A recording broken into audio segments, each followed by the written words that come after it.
திருநங்கை என்ற ஒரே காரணத்துக்காக உயர்கல்வி வாய்ப்பு மறுக்கப்பட்ட சம்பவம் கோவை பாரதியார் பல்கலைக்கழகத்தில் நடந்துள்ளது.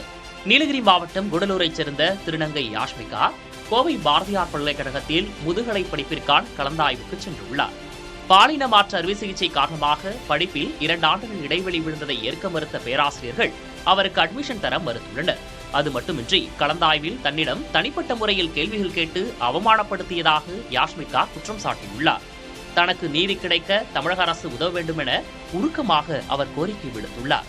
இது தொடர்பாக பல்கலைக்கழக பதிவாளரை தொடர்பு கொண்டு கேட்டபோது திருநங்கை மாணவி உரிய பாடப்பிரிவில் சேர்த்துக் கொள்ளப்படுவார் என்றும் குற்றச்சாட்டுக்கு உள்ளான துறை தலைவரிடம் விளக்கம் கேட்கப்பட்டுள்ளதாகவும் மாணவர்களிடம் கனிவுடன் பேச அறிவுறுத்தல் வழங்கப்பட்டுள்ளதாகவும் கூறினார்.